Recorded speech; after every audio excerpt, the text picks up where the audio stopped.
Je suis particulièrement heureux d'être avec vous ce matin pour vous parler de cet aspect du Massa qui nous tient particulièrement également à cœur. Vous n'êtes pas sans ignorer que le Massa cette année essaye de diversifier ses activités, notamment à travers une partie, ce que j'appellerais marché, et une partie festival. Mais l'une des particularités de cette édition, c'est également de nous faire la part belle à ce que j'ai l'habitude d'appeler la partie réflexive, ou la partie réflexion donc, de la culture. L'Institut français a eu le privilège d'être désigné par la direction du Massa, non seulement dans un premier temps pour accueillir donc, ces rencontres professionnelles, mais également donc, de coordonner ces rencontres. Et ma modeste personne est donc en charge donc, de la coordination des rencontres professionnelles de cette édition du Massa. Donc, l'une des raisons qui justifie d'ailleurs que la part belle soit également faite aux rencontres professionnelles, une de ces raisons, c'est que le festival, en tout cas cette édition, porte le thème des rencontres professionnelles.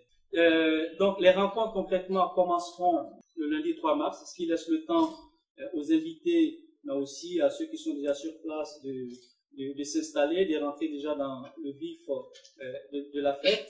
Et donc, ce premier jour-là, nous avons décidé de travailler sur un aspect précis donc, du thème général, qui est l'apport du numérique à la création, à la production et à la diffusion du spectacle.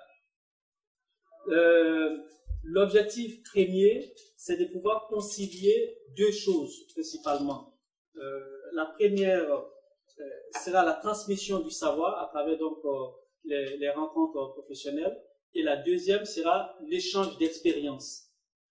Donc, pour répondre au premier objectif qui est la transmission du savoir, nous souhaitons que nous ayons une introduction ou une conférence liminaire à chaque sous-thème. Donc, vous verrez que le premier jour, sur la production, la diffusion à travers le numérique, vous aurez un intervenant, et celui à qui nous avons pensé pour le faire est M. François Bloch, qui est un producteur français qui a dans son catalogue beaucoup d'artistes africains. Et, son intervention sera suivie de la table ronde qui va rassembler différents responsables dans différents domaines artistiques. Et donc, nous avons prévu une intervention de 4 autres personnes qui se sont investies énormément donc, dans ces secteurs. Vous avez l'Ivoirien Adama Adekodjou, qui a un projet qui s'appelle Compter le développement. Donc, parmi les intervenants, un producteur camerounais qui s'appelle Benjamin Penn. Et donc, il va également nous entretenir de son expérience musicale avec le numérique. Vous avez un autre Ivoirien qui fait beaucoup, c'est Seri Sylvain, qui est le président des producteurs ivoiriens. Et puis, une des dernières interventions de la journée sera donc quelqu'un qui s'investit dans le théâtre, qui est Eva Doumbia. Et donc, quand toutes ces personnes nous raconteront leur expérience, il nous est paru important de laisser la part belle également au public. Il nous est paru important d'aborder un autre aspect, qui est l'aspect législatif du lien entre les arts, la scène et le numérique. Donc, le second jour, nous avons décidé d'associer un certain nombre de spécialistes donc, qui pourraient nous parler donc, du droit d'auteur, par exemple, à travers le numérique. Et donc, les intervenants que nous souhaitons mobiliser pour cette occasion, nous avons l'EIF qui va nous faire une intervention parce que, par son positionnement, l'EIF a un aperçu assez large donc, de la problématique législative, mais également économique de la question.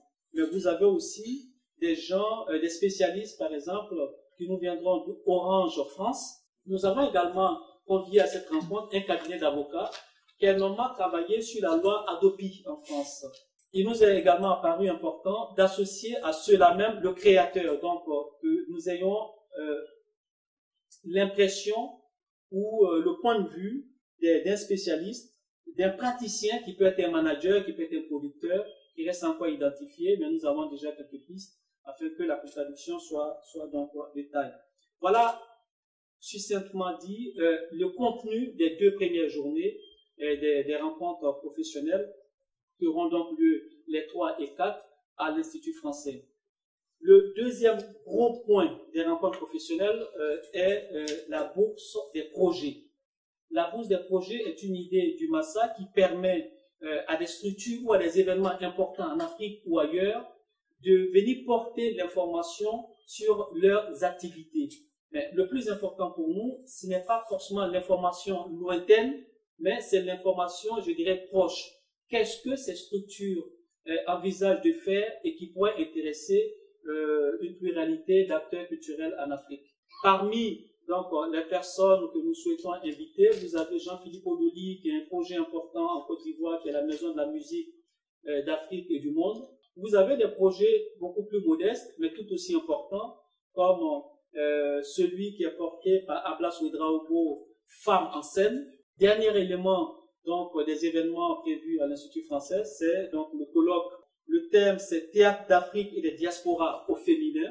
Plusieurs universitaires sont prévus, qui sont ivoiriens, mais aussi d'autres pays africains, également du Canada et de la France.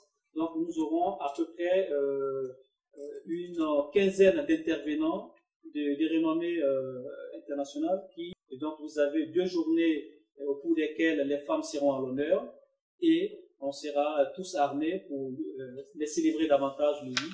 J'espère que chacun aura une pensée très amicale, comme on en a l'habitude, pour les femmes en général, mais également, plus précisément, pour les femmes du secteur culturel. Faisons en sorte que, au sortir du Massa, on ne retienne pas que la partie festival, qu'on ne retienne pas que la partie marché, mais que nous puissions aussi retenir la partie réflexion, qui va faire du Massa un événement important, qui va permettre au Massa d'avoir, je dirais, cet objectif de pérennisation de ses résultats. Parce qu'un spectacle, il est important.